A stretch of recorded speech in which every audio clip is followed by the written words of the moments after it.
Hello, good afternoon, and coming to you live from our studios here in Kokomlemle, Accra, and also live on DSTV channel 421, Go TV channel 125. I am MFA Akosia Aditi, and this is Joy News Today. Coming up this afternoon, former Director General of the National Signals Bureau, Adu-Boahene, has been remanded to the custody of the Economic and Organized Crime Office, EOCO.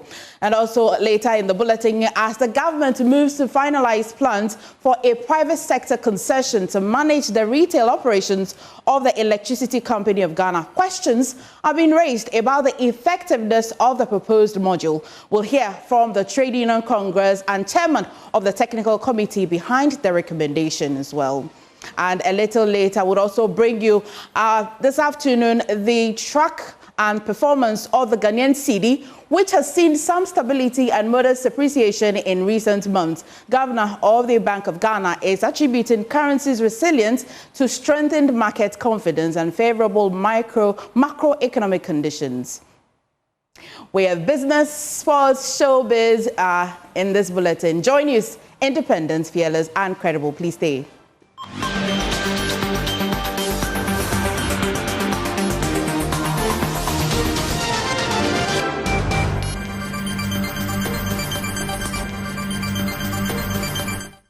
Many thanks for choosing us this afternoon first, and we begin with the breaking news. The National Signals Bureau's Adu-Boahene has been remanded into the custody of the Economic and Organized Crime Office, EOCO.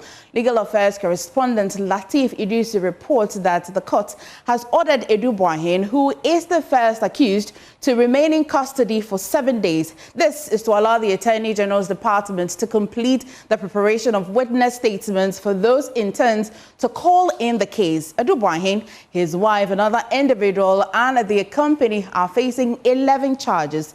This includes stealing, money laundering, and causing financial loss to the state. They also accused of using public office for personal gain, conspiracy to steal, and conspiracy to commit money laundering.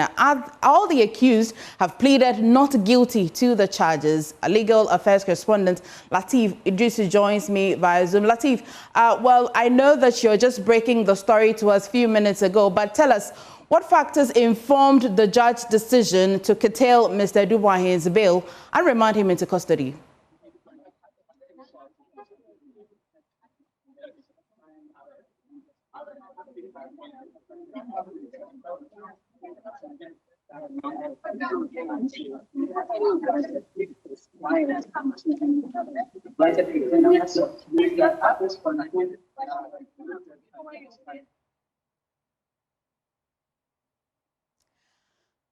Hi, Lateef. If you can hear me, I'd want to find out what really informed the court or the judge's decision to curtail Mr. Adu-Boahene's bail and remand him in custody, especially EOCO. We'll try to reconnect with Lateef and try and see if we can hear him, but we'll try and raise him on phone. Lateef, can you hear me?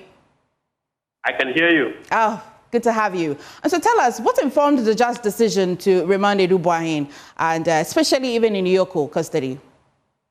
Oh, yes. So if you recall, on Wednesday evening when the Attorney General made a submission before the trial judge, he made a case that indeed he is opposed to any bail for Mr. Adu-Boahene because the surveillance that he has, intelligence available to him, shows that Mr. Adu-Boahene, even though he is on bail, attempted to interfere with a potential witness in the ongoing trial. And so when he said that, the trial judge said, okay, then I'm giving you 1 day space, come back today for an in-camera meeting, show me what you said you have, the surveillance, show me the surveillance, show me your intelligence, and then based on that, I'll make a determination on whether or not to grant Mr. Adu-Boahene bail or to curtail the current bail he's enjoying. Because let's be clear, Mr. Adu-Boahene has been on bail for the past couple of weeks.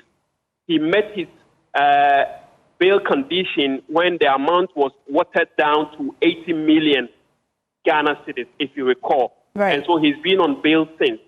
So the judge wanted to be sure whether to maintain him on bail or to curtail it.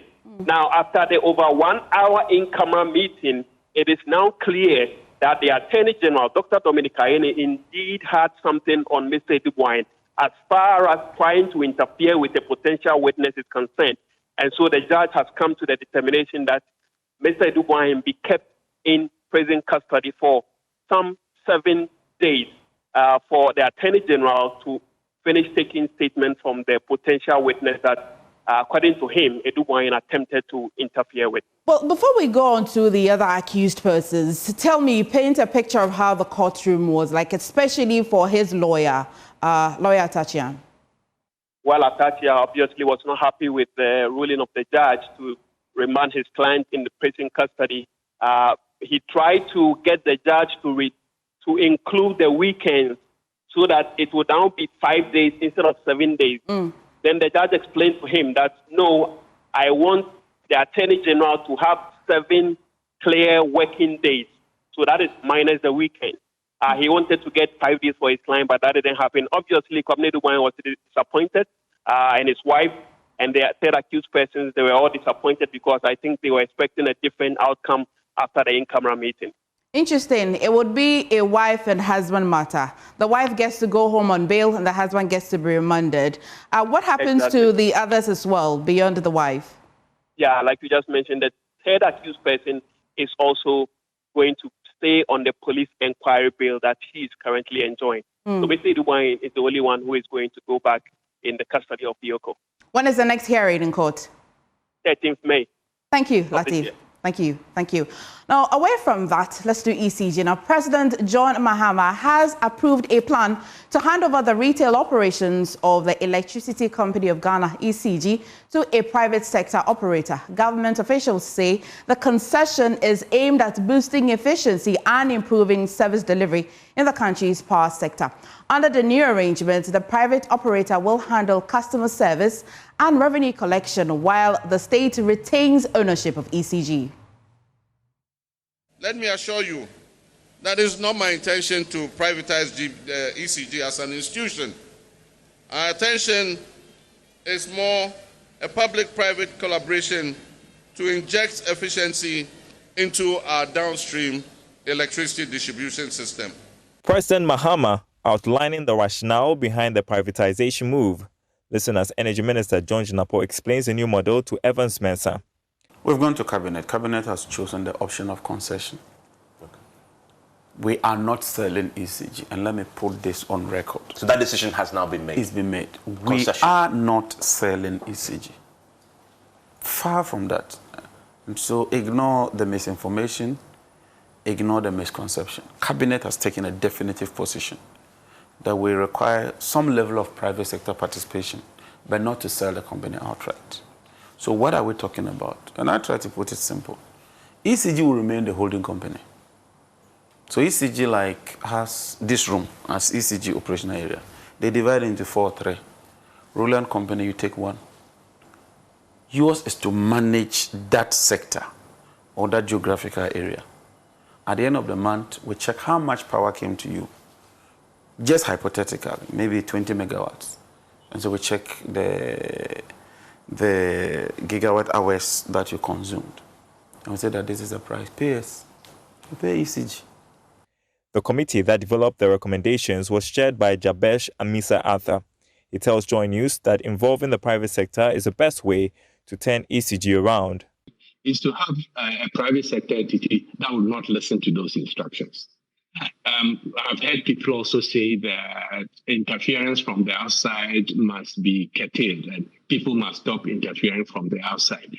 We as Ghanaians must decide, are we willing to allow ECG to work well, and are we willing to leave it alone to do the work well, or appoint somebody who's capable and competent and leave him to do the work well?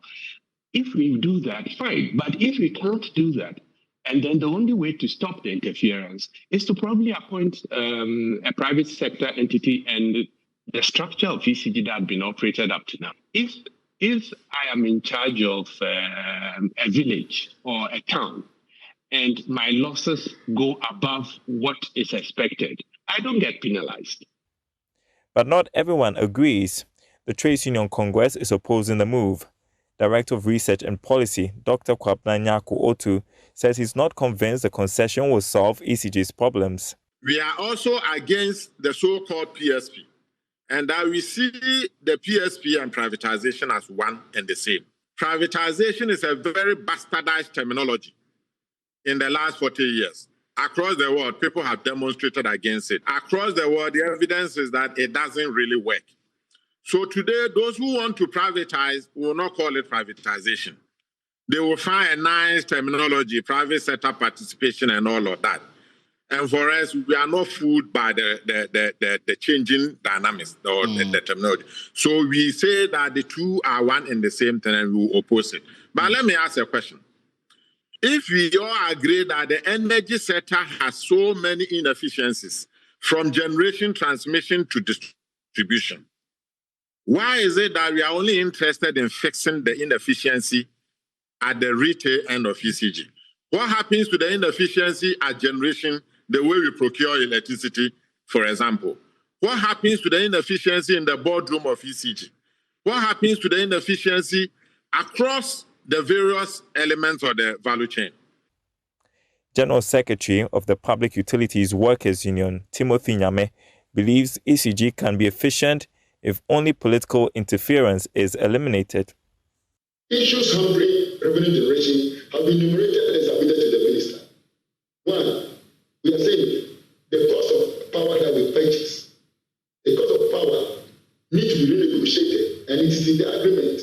All the IPPs have an agreement that we have to renegotiate the pricing of the power. Number two, we need adequate meters at the retail end to install meters that we can read. Availability of meters to our customers. So, sister, when we don't have meters at our customers, and you are telling the private sector they should come and install the meters and then read and collect money. Why can't government or why can't ECG be given the opportunity, leverage on the same wisdom they're going to give to the private sector to also do the same? Now, Jabesh Emisa Atta is the chairman of the Technical Committee on the Privatization of the Electricity Company of Ghana, and he joins me on the line for a conversation. Thank you for joining us this afternoon, and good afternoon. How will you react to the pushback from some stakeholders, especially TUC, as you have just heard? Thank you for having me on your show. This is a conversation that we had during our session with the TUC, and I understand some of what they are saying. But when they say that the two are the same, I beg to differ, because look at this. ECG has been in existence for 50 or 60 years, and they are still running at a loss. What do you do? There's a difference. Take it that you bought a taxi and you gave the taxi to your nephew to operate. And for 50, 60 years, he's always running at a loss. And you are trying to figure out what to do with this taxi. You can sell the taxi and stop the business. That's one thing. Here we are talking about finding somebody other than our nephew who can operate it and do it well, so that we make profit out of this. The two are different. So I understand it when they say that, oh, there's been privatization all over the world and they are using new terms. But we have to admit that selling the taxi to a private entity is different from bringing a new driver and who can operate it better. Right. Or who hopes to operate it better. And if he doesn't operate it well, you fire him and you replace him. But your nephew has been a problem for 50, 60 years. Your nephew has been a problem. He can't operate the taxi. They were a public corporation. We made it a company, a limited liability company. We have done this. And we looked at 8 different models of private participation they've tried. And we've looked at all of them. Okay. And you have to get to a point where you say that, my nephew, it's okay, come and sit beside me and look after it. But let's get a new taxi driver who will operate the taxi efficiently. So explain in very basic and simple English for me, so we understand that this is a different type of module or a different type of privatization. How different is this one from the immediate past one that we attempted to do? Well, the past one we tried to do had certain challenges that we would try to avoid. We have looked at it, and there are recommendations on things not to do. And we will, the details are yet to be worked out. The full details are yet to be worked out and agreed by the steering committee and the consultants who will be appointed. Okay. But we would learn lessons from those and try to structure it quite differently so that it achieves the efficiency that we are all looking for. But our nephew doesn't seem to be. We don't seem to be able to allow our nephew to operate this thing well, and we just have to get a professional operator, a taxi driver, to come and drive this taxi. I recognize the fact that you say that the details will be available pretty soon, but let's just go a little further. So what role will government continue to play in ECG's operations post-concession? And I ask this because of accountability. Exactly. That is a great question. Thank you. You know, the main agencies that look after ECG and its performance are essentially two: the Energy Commission and the PURC. Those will still be in effect. They will still look after what the operator is doing. There will be performance indicators that will be agreed and signed into the contract. And they will have to monitor against that, how well they are delivering the service to customers. That will have to be monitored and dealt with, and so on. So those two agencies are going to become even more important in supervising what is going on and making sure that the performance goes well, because that's what they were set up to do. Are we concerning ourselves at all about sudden job losses at all, or we shouldn't worry about that? Those will be things that will be discussed as well in the steering committee and with the advice of the transactional advisor, because that is an important issue, what to do about the staff strength. And so that will be worked out. Thank you so much. That will be worked out before we go ahead. Thank you. Thank you so much, Ms. Alta, for talking to us this afternoon.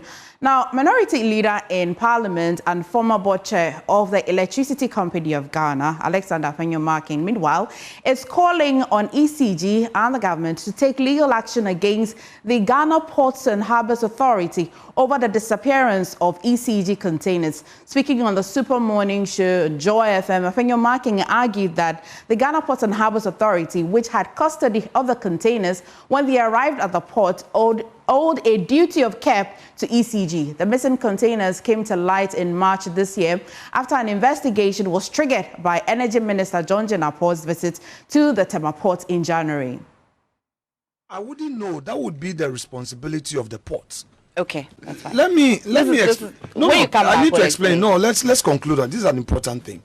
You see, when you import your car, you buy a car and it is imported, it's brought into Ghana. It gets to the port and it is the custody of the port. When it is missing, you sue Ghana Ports. Okay. On all the agencies that handle your assets. It is not in your care. So a better explanation to this funny politics, and that is my problem with how we the political actors behave. ECG had a policy prior to my going there, and today I brought a board minute. I knew it would come up, so I think I predicted right. I came with me with the board minutes of 28th of October. Which is what you come back with. No, I'll give you. Let me conclude. It's important. Oh, don't let us leave it there. Your producer should spare you 1 minute. Martin, you know, I've also not asked you questions. No problem, but I need to conclude on that. Okay, give me the 1 minute. It's only fair. When ECG had a policy that when it awards contracts to suppliers or vendors, the policy was you deliver to the port and hand over bill of lading and you claim for your payment. This has been the policy of ECG since time immemorial. It was I, Afenyo-Markin, who upon seeing the policy, my first board meeting, I said, no, I'm a businessman. If ECG awards a contract and that contract terminates only at the port, ECG will lose. So that policy should change, where ECG's contract will terminate after delivery to our warehouses. and the board minutes witness that intervention by the board under my leadership. If containers are missing at the ports, it is not the responsibility of the board nor the management. It is the responsibility of the port authorities, because they are in custody of the containers. So if they are missing, ECG must sue the port. The states, investigation agencies, national security should question the port authorities, but not to say that the board chairman should come and answer why a container brought in by an importer and in the custody of the port. Now, away from ECG, calls are growing louder for the government to revoke legislative instrument 2462, which allows mining in Ghana's forest reserves. This renewed pressure comes in the wake of President John Mahama's Midday address, where he reaffirmed his commitment to fighting illegal mining, or Galami, despite its complex challenges. Speaking at the Black Start Square, the president responded to calls from organized labor, which had demanded decisive action to address what is described as an existential threat to the country's environment and future. Against Galami is a complex one. And when I was vying for the presidency, I did not kid myself that when I come into office, I will win that fight in 4 months. Yet, we will not give up. Our gallant men of the armed forces and security services are up to the fight and will continue to score successes against the selfish companies and individuals who are destroying our forests and polluting our water bodies. As far as the fight against Galami is concerned, I say, aluta continua. Now, with growing destruction to water bodies and forest reserves, largely due to illegal mining, many affected communities are now turning to alternative livelihoods. In response, the Minerals Development Fund says it's intensifying surveillance to ensure mining companies give back to the community they profit from. The newly appointed administrator of the fund, Hannah Louisa Bisu, says her office is committed to preventing the shortchanging of these communities. She was speaking on Upfront with Blessed Suga. Is to now work closely with the chiefs and the members of parliament so that they own the projects. Then we also go into the communities. Now we have something that we will launch as we go on. You know, we actually have the special areas of where mining, you know, we have all these Galami mining things going on. What we're going to do is now also identify the polluters. So once you identify someone who pollutes, you pay. We'll use the law to make sure that the land that you destroy, you cover. The water that you polluted, you make sure that it's sanitized for good for them to drink. And we're gonna get together also with the mining companies. They have their corporate social responsibilities. So when we come to, sometimes they mention huge figures, and you go into these communities and you can't really see the 20 million investment or the 30 million investment. So when we get a land within the community and we come to you, say, okay, we have, let's say, for the purpose of this conversation, we have, let's say, 30 square meter land. We want to have a model development for this community. In that community, we should have houses. We should have, you know, toilet facilities. We should have mechanized water system for them. We should have a school. We should have a market. And we should have a police post dependent on the distance from where they give to us, where police officers. So you have a comprehensive, something that looks good as a model, because obviously we'll not be able to, you know, tackle all the communities. You know, protocol. I see that you're... Joining us now is Awula Sewa, co-coordinator of Ecoconscious Citizens, one of the most vocal advocates against illegal mining. Thank you for joining us this afternoon. You've been so vocal in calling for the revocation of LI 2462, but why do you believe it's such a critical step in the fight against illegal mining? You see, that the thing about LI 2462 is that it permits mining in forest reserves.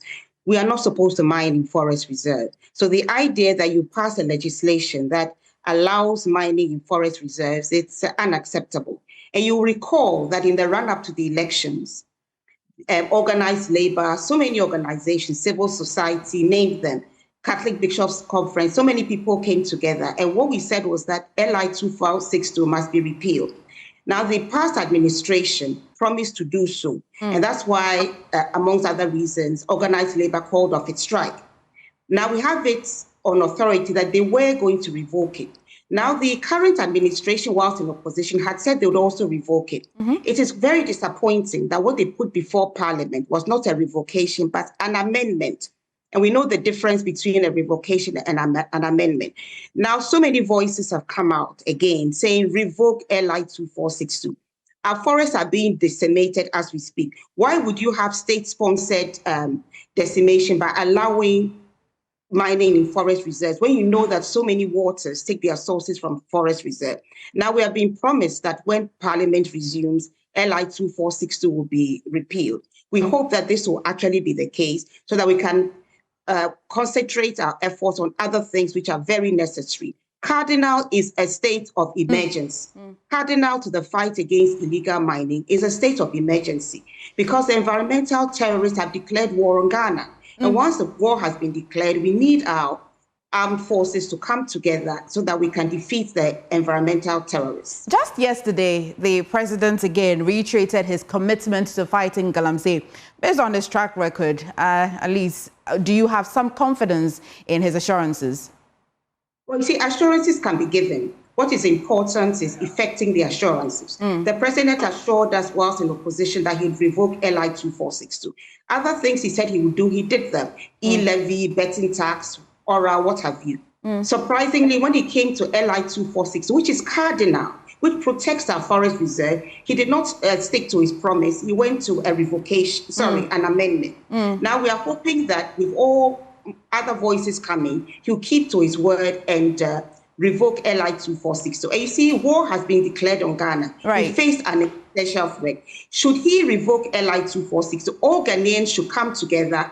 We call a state of emergency. And we see to defeating this canker because we face an existential threat. We are being poisoned. We are being poisoned. Before I wrap this conversation up with you, let's look at the auxiliary methods or measures that the government is putting in place. So, Minerals Development Fund is monitoring initiative that can genuinely curb the excesses of mining companies. Well, Alice, what can this help, Alice?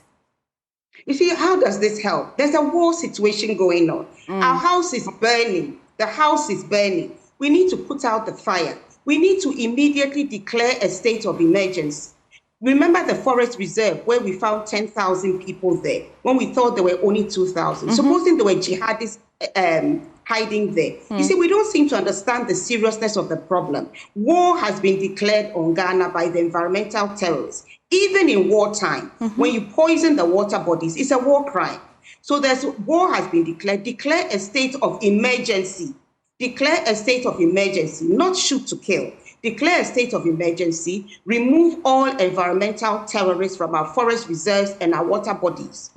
Remove them and their equipment. And then have a pause on small-scale mining. Our monitoring regime is poor. Right now, when people get mining licenses, they proceed to mine. Nobody is checking if they've got a digging license, if they are mining in the right place, if they have the tailings to store the water before it's released. So a lot of the small-scale miners, the activities result in illegal mining because our monitoring regime is weak. So pause it until you get your act together. Unless you do this, I'm afraid we're not going to win the war on illegal mining. Thank you so much, Awula Sawa, for talking to us this afternoon.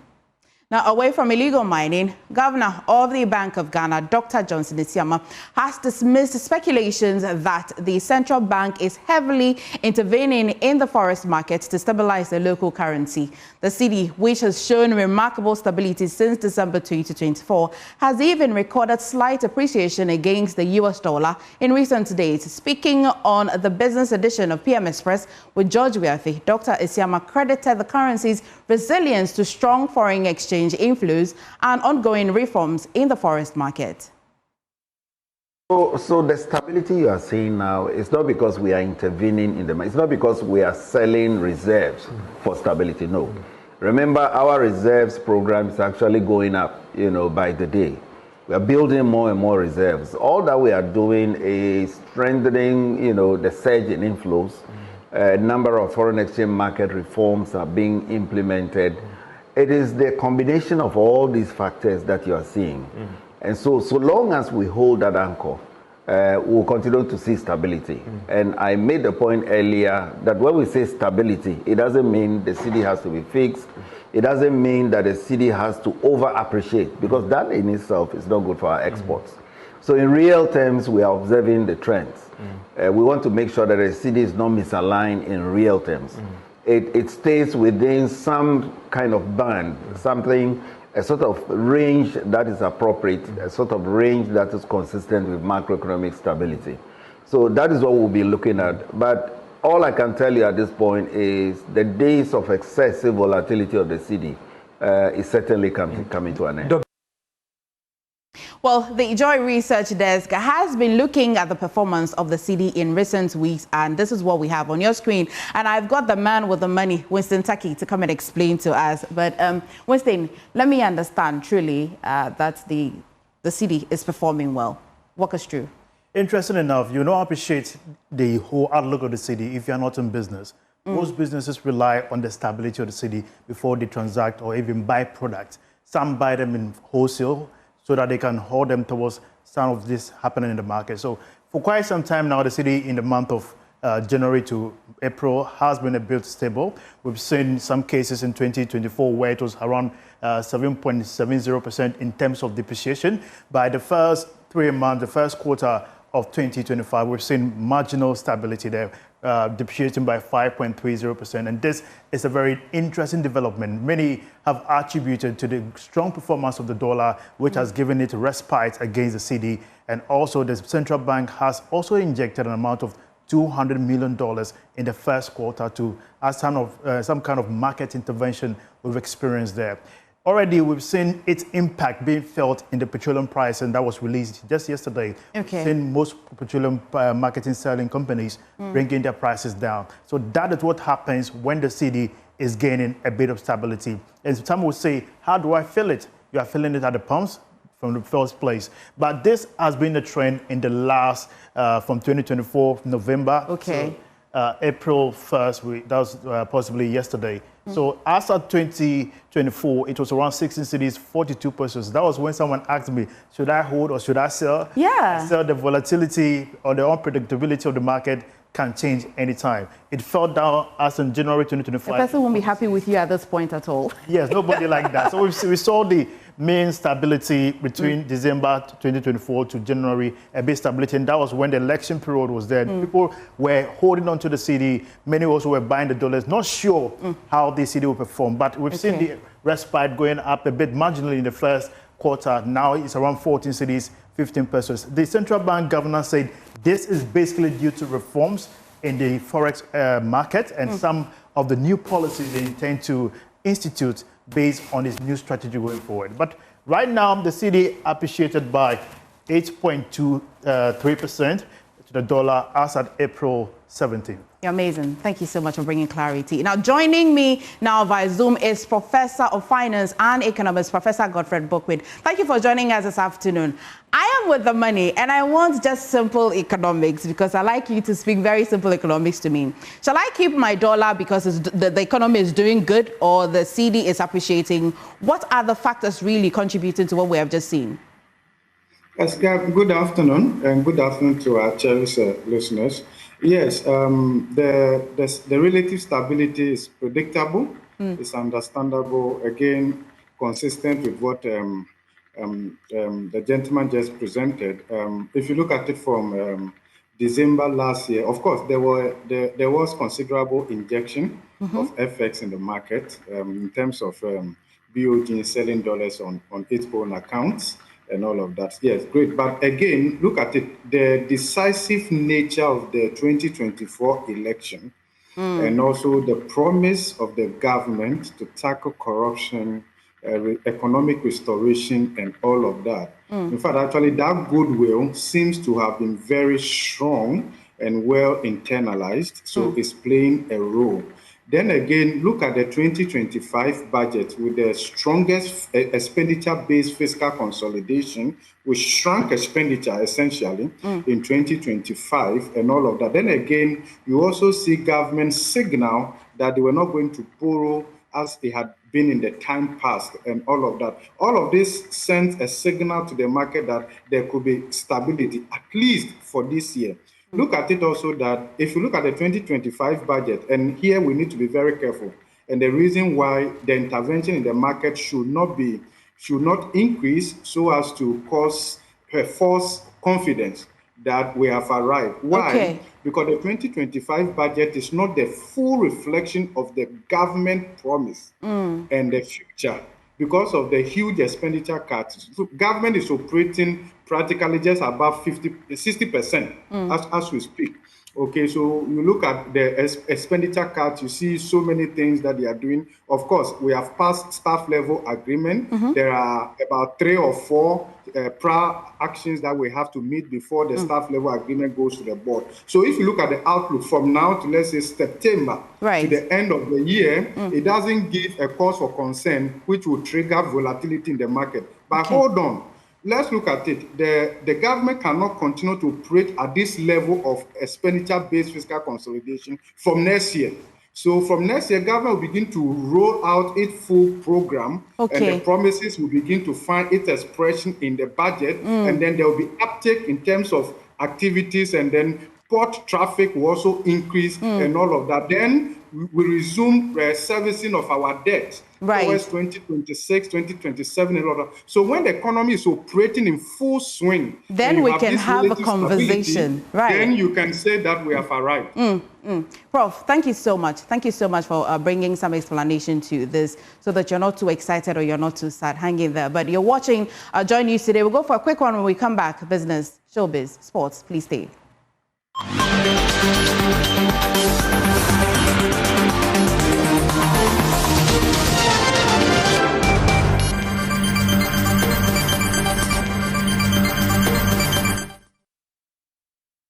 Welcome back to business here on JoyNews Today. My name is Winston Aki, and out of our first business story. Petroleum product prices have begun to fall at some fuel stations nationwide in the first pricing window of the month. The decline reflects a strengthening local currency and recent drops in the global crude oil prices. More oil marketing companies are expected to follow suit, with Star Oil leading the way. George Biafe has more. Star Oil, which currently controls a significant portion of the market, is selling a litre of petrol at 12 Ghana cedis, 99 pesos. Diesel, on the other hand, is going for 13 Ghana cedis, 99 pesos. Joy Business is learning that if it had not been the price floor directive coming from the National Petroleum Authority, we could have seen Star Oil go down further for the various price quotes for diesel and petrol. Another major oil player and market leader, GOL, has told Joy Business that it will be adjusting prices at the pumps from this morning. Most of the firms have linked the reduction to declining prices of crude oil on the international market and the city's recent stability against the US dollar. This is the 6th consecutive decline in prices of petroleum products in the country since February. However, the various transport operators have maintained that these variables are still not enough to warrant a reduction in fares.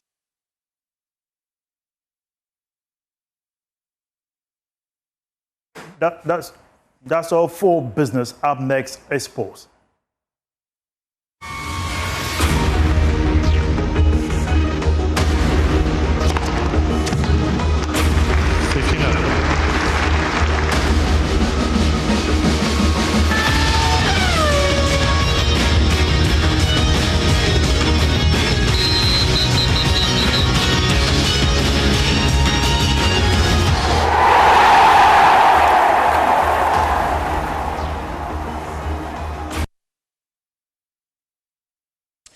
Time now to bring you sports here on JoyNews Today with me, Muftau Nabila Abdullah. The new president of the Ghana Olympic Committee Richard Akpokovi has called on member federations to come together as a unit to ensure the development of sports in the country. Speaking in a yet-to-be televised Prime Take interview, he noted that the Ghana Olympic Committee is a mother body that can ensure that sports in this country is developed to higher standards. For example, as you heard me say last Saturday, there's too many disputes, too much disunity and that kind of thing. Look, the GOC is a powerful body. Powerful because it represents all the sporting federations. So you're a powerful man? Well, I'm a powerful person among powerful people. So together we are powerful. Powerful, okay, together that's true. And therefore, we must influence sports policy. That's my view. We must. And to do that, we must have one voice, one powerful voice. Look, if we don't have one voice and we are all over the place, nobody listens to us. Not the ministry, not the government, not the NSA, not the corporate world who we want funding from. They don't take us seriously. But if we are one voice, they take us seriously. Because it is important that we sell that sports is not for, excuse me to say, ragamuffins. It's a serious business for people. And it affects so many young people. Hundreds of thousands of young people in this country play sports, do sports. They depend upon the federations. Anybody who wants to go to the Olympic Games, the Commonwealth Games, needs to be part of a federation to go there. They have ambitions. How do we harness all these? We can only do that if we are united and we have a plan to get to where we want to get to. So those are the things I want to do. One, united. Two, we have to have a plan. In the coming days, we'll be going for a retreat. All of us, Federation President, open, frank discussion. What is it? What is the problem? Why? Let's talk. What do we want to do? How do we want to do it? And how do you think GOC should be a part of that vision? GOC is the fulcrum. Yeah.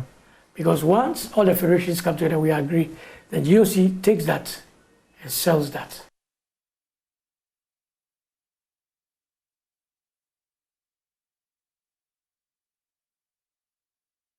That is your sports for now. We do have more sports stories on myjoyonline.com. Up next is Showbiz.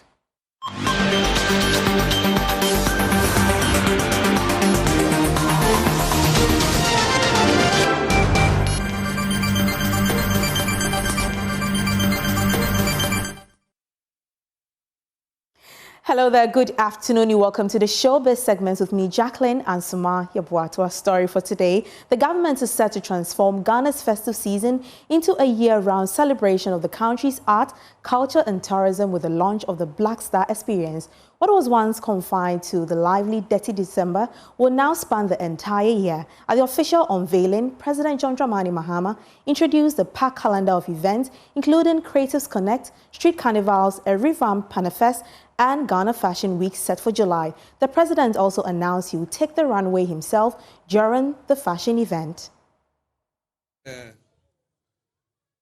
Jifa said, we will succeed because the steer is in your hands. I almost said, Mama be steer, no, but I realized the steer is in my hands already.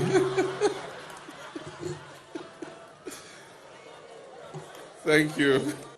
I remember I asked that they don't show foreign films on the presidential jet anymore, and that we should watch Ghanaian movies. And no, this was when I was president before. And I'm going to give the edict again. The plane is gone for service. When it comes out, ask them to change all the repertoire and put Ghanaian movies. And I watched a very interesting one between Lil Wayne and I've forgotten his name, our half-caste. When some armed robbers attacked him in conspiracy with his wife, and then Lil Wayne and his wife found him lying down. And the wife said, oh, armed robbers. And and Lil Wayne said, Debi, Obroni, Ofi play Mune Tofom. You know? And then they took him home, nursed him. And Lil Wayne was pounding fufu and said anywhere he puts the yam, he should pound it. And then he kept putting the yam, the guy was pounding. And then he wanted to taste one of the yams, he put it in his mouth, and the guy knocked his mouth with the pounding stick. I mean, these are interesting. Well, joining me now is the Minister for Tourism, Culture and Creative Arts, Abla Chifa Gomashi. Honorable, you're welcome to JN Today. Thank you very much. All right, let's get into it. Well, first of all, how does the Black Star Experience plan to maintain interest in Ghanaian tourism throughout the year beyond the December peak season? By asking you to dedicate your Saturday programs to promoting everything that we have tabled. We will be tabling for the consumption of Ghanaians, that you avail your platform to support us. That's how I intend to do the sustaining of the interest. All right. Well, what other measurable economic impacts does the ministry expect from this year round celebration of arts and culture? So the whole idea is to have the whole ecosystem of the tourism, culture and creative arts industry to take advantage of the Black Star experience and find their own space within that. And we will create platforms also for people to build on what they have already been doing. So for example, Joy FM, if you have a product that is linked with the tourism sector, we would like to work with you. I know that your sister stations also do something in the month of March. Yeah. We will engage all of you and be a part of what you do, and so that you can also be a part of what we do. We are also hoping that new media, these young people who are doing amazing things with visiting sites and industries and using the huge following to share those experiences across the country. We expect to build on the existing things and also create room for new things to be outdoors. If you recall, only a couple, no, I think it was only on Wednesday that we launched the Accra by Night. Yeah. We didn't have that before. Yeah. It's a thing we've been talking about, but finally we got it off the ground, and we had an amazing time on Wednesday. And then yesterday we had the launch of the Black Star Experience. So we're saying that all the things that we're doing are good, but we can do more, and we want to be the lead in exposing those kinds of things that we can do. Okay. In furtherance of that idea, recently we launched the photo competition that we are doing with the UNESCO office in Ghana. Okay. We're saying that in the 16 regions, you have something that is unique, some of which we know, some we do not know. We cannot know everything unless the people who value it share it with us. So we've encouraged young people, maximum age of 25, to take pictures because we want the youth to be involved. Take pictures of anything that you are proud of in your heritage. It could be your food, it could be your dance, it could be your costume, it could be a hidden treasure that we don't know about. Take pictures of it and share on our website. We will collect all of these things and use them as part of the things that we have to do in the Black Star Experience. Okay, Honorable. Well, lastly, before you leave, how does the government intend to engage the private sector and the diaspora communities in supporting and funding this ambitious initiative? Well, as you recall, or as you may know, we do have professional bodies in the whole ecosystem. We have them in the tourism sector, we have them in the cultural sector, that we have them in the creative arts sector. In the coming weeks, we are going to be meeting all of these people, the hoteliers, the transport owners, those who do the hiring of cars for our guests or our tourists, those who have eateries that are patronized by both Ghanaians and foreigners as well. We also would expect that the professional bodies will also make themselves available while we share the dates that we want to engage them, so that we can have a conversation around the Black Star Experience and generally about the industries, the creative arts industries, the tourism sector, all of it. Yeah. It is important that they all come on board because we cannot do it alone.